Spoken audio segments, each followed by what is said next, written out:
അസ്മാ ബീവിയുടെ അരികത്തേക്ക് ചെല്ലുന്നു. അപ്പോഴേക്കും അസ്മാ ബീവിക്ക് 90 വയസ്സ് കഴിഞ്ഞിട്ടുണ്ട്. 90 വയസ്സ് കഴിഞ്ഞു. യാ അല്ലാഹ്. മഹദ് റളിയല്ലാഹു അൻഹ ഈ സുബൈർ എന്നവരും 60 കഴിഞ്ഞിട്ടുണ്ട്. അപ്പോഴേക്കും ഒരുപാട് പ്രായമായിട്ടുണ്ട്.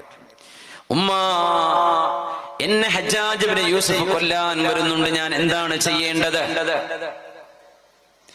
മോനെ, നിന്റെ ലക്ഷ്യം അല്ലാഹു ആണെങ്കിൽ, പടച്ച തമ്പുരാന്റെ തൃപ്തിയാണെങ്കിൽ നീ എന്തിനു ഭയപ്പെടണം? അതല്ല മോനെ, ദുന്യാവിന്റെ എച്ചിലാണ്, അധികാരമാണ്, സമ്പത്താണ് നിന്റെ ലക്ഷ്യമെങ്കിൽ ഫബിഇസ അൻത, നീ എന്തൊരു മോശക്കാരനാണ്. ഇല്ല ഉമ്മ, എനിക്ക് അല്ലാഹുവിന്റെ തൃപ്തി മതി. മോനെ, അല്ലാഹുവിന്റെ പാശം മുറുകെ പിടിക്കണേ, പടച്ചവനെ കൈവടിയരുത്. നിന്റെ മനസ്സിലെ ലക്ഷ്യം സത്യസന്ധമാവണം. എന്നാൽ നിനക്ക് അല്ലാഹു രക്തസാക്ഷിത്വം ഇവിടെ നൽകും. അപ്പൊ പറഞ്ഞു, ഉമ്മ, എനിക്ക് രക്തസാക്ഷിത്വം വേണമെന്നുണ്ട്, പക്ഷേ ഞാൻ മരിച്ചാൽ അവരെന്റെ ശരീരം കഷ്ണം കഷ്ണമാക്കും, ഇതെനിക്ക് പേടിയാവുന്നു. അപ്പോ അസ്മാ ബീവി കൊടുത്തൊരു മറുപടി ഉണ്ട്. മോനെ, ഒരാടിനെ അറുത്തു കഴിഞ്ഞാൽ ആ ആടിന്റെ തോല് അഴിക്കുമ്പോൾ ആടിന് കുഴപ്പമൊന്നും വരാറില്ല. എന്ന പോലെ നീ ഷഹീദാവുകയാണെങ്കിൽ പിന്നെ നിന്നെ എന്തു ചെയ്താലും നീ എന്തിനു പേടിക്കണം? ഉമ്മ തലയിൽ കൈവച്ചു. ഉമ്മയോട് പറഞ്ഞു, ഉമ്മ, നിങ്ങൾ എനിക്ക് പൊരുത്തം തരൂ. പറഞ്ഞു, മോനെ അബ്ദുല്ലാ, നീ ഉമ്മയോട് നന്മ ചെയ്ത മോനാണ്, നിന്റെ വാപ്പയോട് നന്മ ചെയ്ത മോനാണ്, നീ സത്യസന്ധനായ മോനാണ്, ഇതിന് ഞാൻ സാക്ഷിയാണ്. മോനെ, ആണത്തത്തോടുകൂടെ നീ അല്ലാഹുവിന്റെ വിശുദ്ധമായ ഹറമിലല്ലേ, അധികാരത്തിന്റെ ഒരു പ്രശ്നമല്ലാതെ മറ്റൊന്നും നീയും ഹജ്ജാജ് ഇബ്നു യൂസുഫും തമ്മിലില്ല. അയാൾ അധികാര കൊതിയനാണ്. അതുകൊണ്ട് മോനെ, ഈ വിശുദ്ധമായ ഹറമിൽ അല്ലാഹു നിനക്ക് രക്തസാക്ഷിത്വം നൽകുകയാണെങ്കിൽ അത് സ്വീകരിക്കാൻ നിനക്ക് എന്താണ് ഇത്ര പ്രയാസം? അങ്ങനെ കഫൻ പുട ധരിച്ചുകൊണ്ട് ഉമ്മയുടെ മുമ്പിൽ നിന്ന് ഇറങ്ങി വരുന്നു അബ്ദുല്ലാഹ് ഇബ്നു സുബൈർ എന്നവരെ. കഫൻ പുട ധരിച്ചു, ശരീരം മുഴുവൻ ചുറ്റി, വസ്ത്രം മുഴുവൻ ചുറ്റി, ഹനൂത്ത് സുഗന്ധം പുരട്ടി, ജനാസ കൊണ്ടുപോകുന്നതിന് മുമ്പ് ചെയ്യുന്ന പോലെ സുഗന്ധം പുരട്ടി. എന്നിട്ട് വാളെടുത്ത് വിശുദ്ധമായ കഅബാലയത്തിന്റെ മുമ്പിൽ വന്നു. മക്കയുടെ അധികാരിയാണ് മഹാനവറുകൾ. ആ അധികാരം പിടിച്ചടക്കാനാണ് ഹജ്ജാജ് ഇബ്നു യൂസുഫ് വരുന്നത്. കഅബാലയത്തിന്റെ കില്ല് പിടിച്ച പ്രാർത്ഥനയിലായിരുന്നു. ആ സമയത്താണ് മഹാനെ അവർ നിഷ്ഠൂരമായി കൊല ചെയ്തു കളഞ്ഞത്, ഷഹീദായി. ഇന്നാ ലില്ലാഹി വ ഇന്നാ ഇലൈഹി റാജിഊൻ. ഉമ്മ പറയുമായിരുന്നു, മോനെ, സ്വർഗത്തിൽ വെച്ച് നിന്നെ എനിക്ക് കാണാൻ കഴിയണം. ഉമ്മാക്ക്, അസ്മാ ബീവിക്ക് എപ്പോഴേക്കും കണ്ണിന്റെ കാഴ്ച നഷ്ടപ്പെട്ടിരുന്നു. ഹജ്ജാജ് ഇബ്നു യൂസുഫ് മഹാനായ അബ്ദുല്ലാഹ് ഇബ്നു സുബൈർ എന്നവരെ കൊല ചെയ്തു എന്ന് മാത്രമല്ല, മക്കയിൽ ഒരു കുരിശ് പോലെ 2 പലക കെട്ടിയിട്ട് ക്രോസാക്കി വെച്ചിട്ട് മഹാനായ അബ്ദുല്ലാഹ് ഇബ്നു സുബൈർ എന്നവരെ കയറ് കൊണ്ട് കെട്ടിത്തൂക്കി മരിച്ചു കിടക്കുന്ന മനുഷ്യനെ. അങ്ങനെയൊക്കെ സംഭവിച്ചു പോയി. എന്ത് ചെയ്യും? ചരിത്രത്തിന്റെ ഏറ്റവും സങ്കടകരമായ വശങ്ങളാണത്. ആളുകൾ മുഴുവനും കാണുന്നവരിങ്ങനെ നോക്കി സങ്കടത്തോടെ പറഞ്ഞു പോകും, എത്രയധികം നിസ്കരിച്ചിരുന്ന മഹാൻ, എത്രയധികം നോമ്പെടുത്തിരുന്ന മഹാൻ, അല്ലാഹുവിന്റെ റസൂൽ നരകം തൊടില്ല എന്ന് പറഞ്ഞ ശരീരമല്ലയോ ഇത്?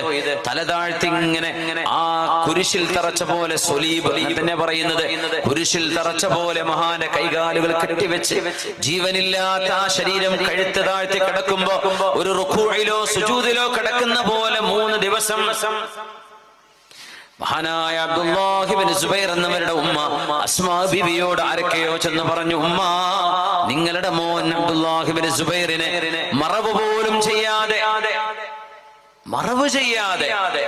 ഇങ്ങനെ കെട്ടിത്തൂക്കിയിരിക്കുകയാണ് മക്കയിൽ. എന്നെ കൊണ്ടുപോകൂ എന്ന് പറഞ്ഞു. എന്നെ കൊണ്ടുപോകൂ. പക്ഷെ ആ ഉമ്മാക്ക് നോക്കിയാൽ കാണൂല.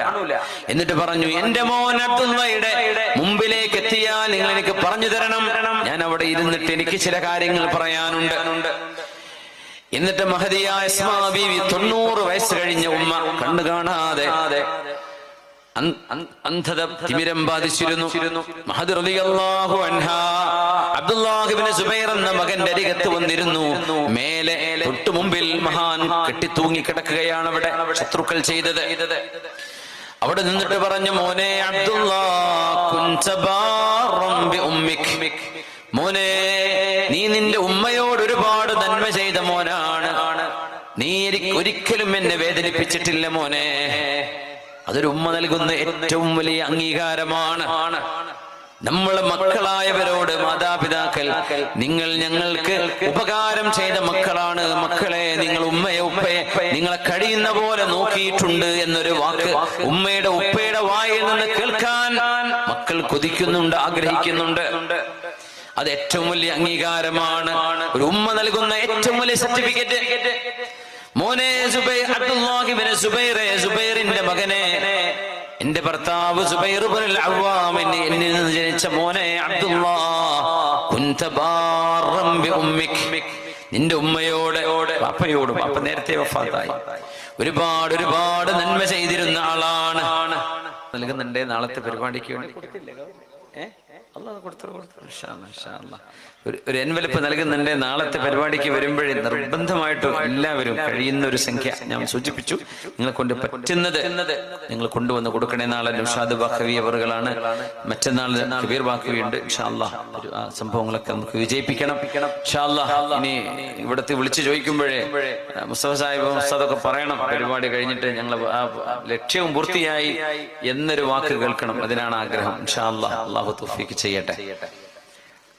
അബ്ദുല്ലാഹി ഇബ്നു സുബൈർ എന്നവരുടെ ജനാസയുടെ മുമ്പിൽ 3 ദിവസമായി മറവ് ചെയ്യാതെ കിടക്കുന്ന ആ ഒരു ശരീരം, മഹദിയായ അസ്മാ ബീവി പറഞ്ഞു, മോനെ നീ ധീരനായിട്ടാണ് മോനെ മരിച്ചത്, നീ അധികാരത്തിന് വേണ്ടിയല്ല മരിച്ചത്, നീ ഷഹീദാണ്, നിന്റെ ശരീരം നരകം തൊടില്ല എന്ന് അല്ലാഹുവിന്റെ റസൂൽ പറഞ്ഞിട്ടുണ്ടല്ലോ.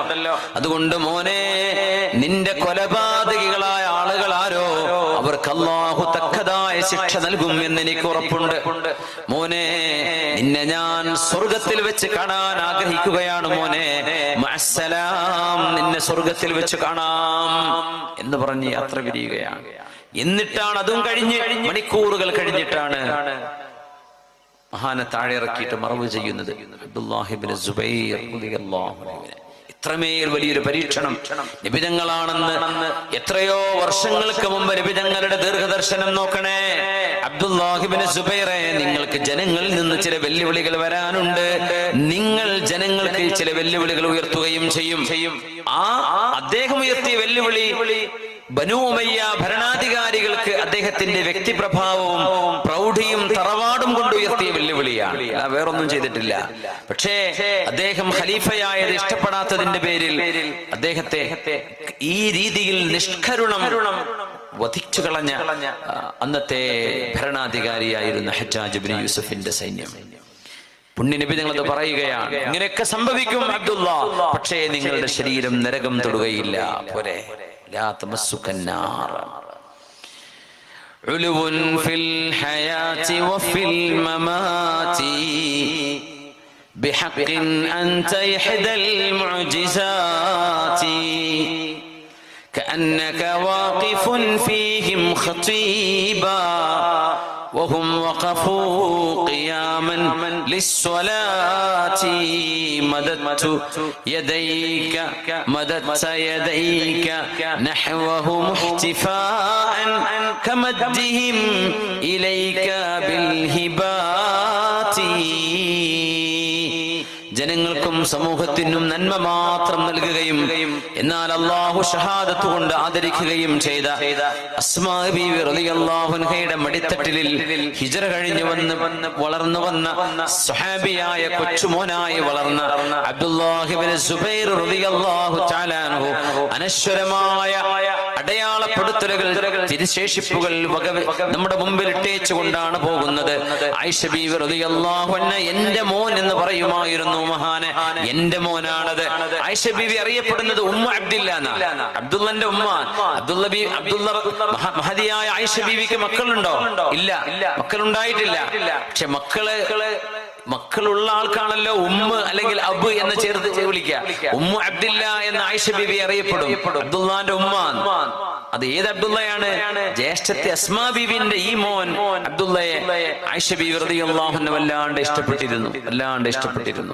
ആയിഷ ബീവി റളിയല്ലാഹു അൻഹയോട് വല്ലാത്ത സ്നേഹമായിരുന്നു അബ്ദുല്ലാ തങ്ങൾക്ക്. പക്ഷെ ബീവി ഇടക്കുന്ന തെറ്റിയിരുന്നു.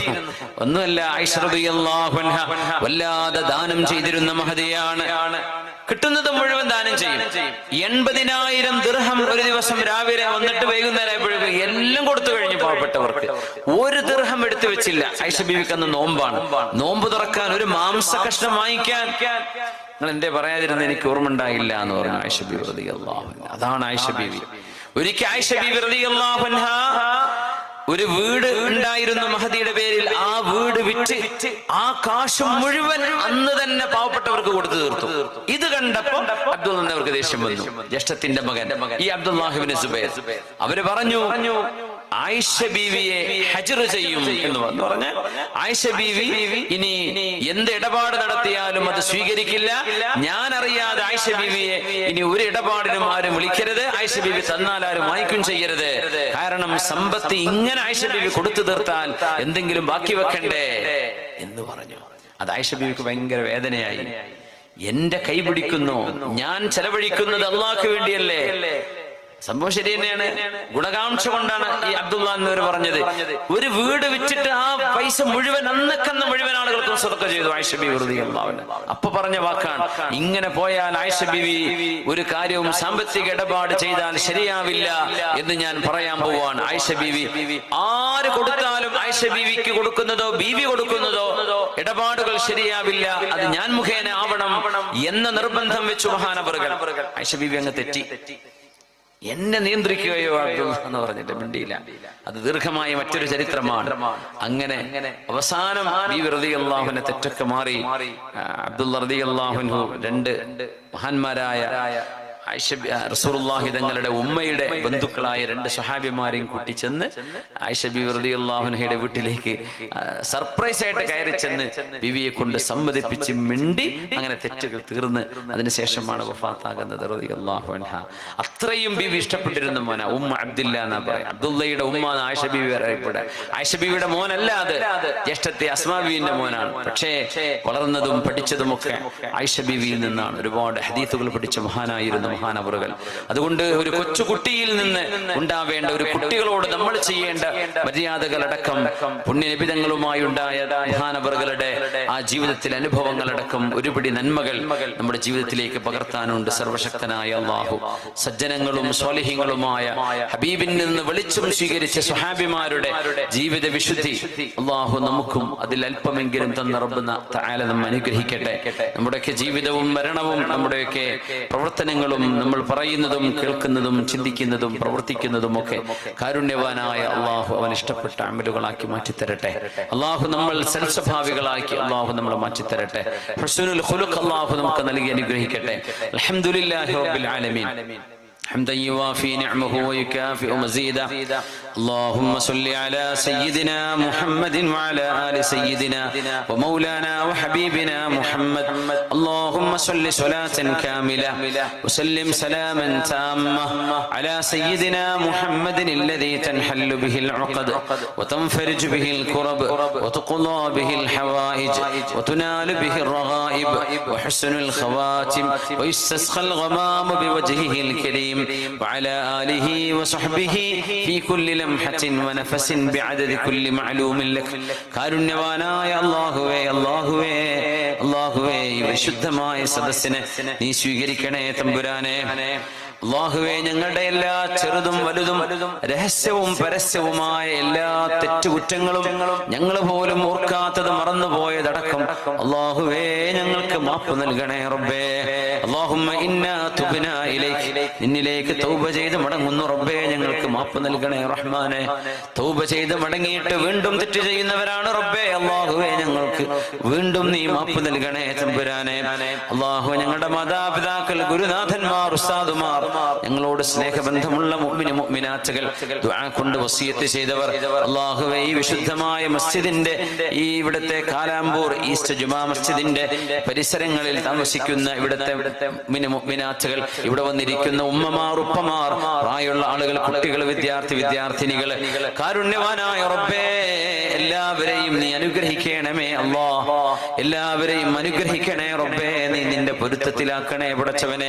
ജീവിക്കുന്ന കാലം നിന്റെ റിളാ, നിന്റെ പൊരുത്തം റബ്ബേ ഞങ്ങൾക്ക് ഇറക്കിത്തരണേ റഹ്മാനെ. ഞങ്ങൾ നിന്നോട് ചെയ്ത നന്ദികേടുകൾ കാരണം ഞങ്ങളോട് ദേഷ്യപ്പെടരുതേ അല്ലാ. കാരുണ്യവാനേ അല്ലാഹുവേ, അല്ലാഹുവേ ഞങ്ങളുടെ വീടുകൾ സന്തോഷമുള്ള ഭവനങ്ങളാക്കണേ റബ്ബേ. അവിടുത്തെ വാക്കുകളും പ്രവർത്തനങ്ങളും അമലുകളും നിനക്ക് ഇഷ്ടമുള്ളതാക്കണേ റബ്ബേ. പിഞ്ചു മക്കളുണ്ടല്ലോ, മക്കളെ വളർത്തുന്ന ഉമ്മമാരാണ്. ആ ഉമ്മമാര് ചെയ്യുന്ന സേവനം ഇബാദത്തുകളായി സ്വീകരിക്കണേ റബ്ബേ. സ്കൂളിൽ പോകുന്ന, മദ്രസയിൽ പോകുന്ന, കോളേജിൽ പോകുന്ന മക്കളുണ്ട്. അവരുടെ പഠനങ്ങളിൽ ഉന്നത വിജയം നൽകണേ റബ്ബേ. മക്കളില്ലാതെ വിഷമിക്കുന്ന ദമ്പതിമാരുണ്ടല്ലോ, കൺകുളിർമയുള്ള മക്കളെ നീ അവർക്ക് ഓശാരമായി നൽകണേ തമ്പുരാനെ. ഈ പരിപാടി ലൈവ് വീക്ഷിക്കുന്ന സഹോദര സഹോദരിമാർ അവരേൽപ്പിച്ച ദുആ വസിയത്തുകൾ അല്ലാഹുവേ നിന്റെ മുമ്പിൽ സമർപ്പിക്കുകയാണ്. അതെന്താണ്, എന്തൊക്കെയാണ് എന്ന് വിശദമായി അറിയുന്ന റബ്ബേ, അവരുടെ ഉദ്ദേശങ്ങളും സഫലമാക്കണേ അല്ലാ. ഒരുപാട് ആളുകൾ രോഗികളുണ്ട് അല്ലാഹുവേ, അല്ലാഹുവേ, അല്ലാഹുവേ നീ അവർക്ക് രോഗത്തിന് ശിഫ നൽകണേ റബ്ബേ. 10 വയസ്സ് പ്രായമുള്ള ഒരു കുട്ടി ക്യാൻസർ ബാധിച്ച് കണ്ണിന് അസുഖം വന്ന് പ്രയാസത്തിലാണ് റബ്ബേ. അല്ലാഹുവേ, അല്ലാഹുവേ ഏത് രോഗത്തിനും നിനക്ക് ശിഫയുണ്ടല്ലോ റബ്ബേ. നിന്റെ മുഅ്മിനീങ്ങളുടെ ആമീൻ നീ സ്വീകരിക്കുമല്ലോ റബ്ബേ. അല്ലാഹുവേ, ഖലീൽ എന്ന് പറയുന്ന കുട്ടിക്ക് വേണ്ടി ഞങ്ങൾ ദുആ ഇറക്കുകയാണ്. അല്ലാഹുവേ, അല്ലാഹുവേ ആ കുട്ടിക്ക് ശിഫ കൊടുക്കണേ അല്ലാ. ശിഫ നൽകണേ റബ്ബേ, ശിഫ നൽകണേ റബ്ബേ. اللهم اشفه اللهم اشفه اللهم اشفه شفاء عاجلا تاما لا يغادر سقما ولا ألما.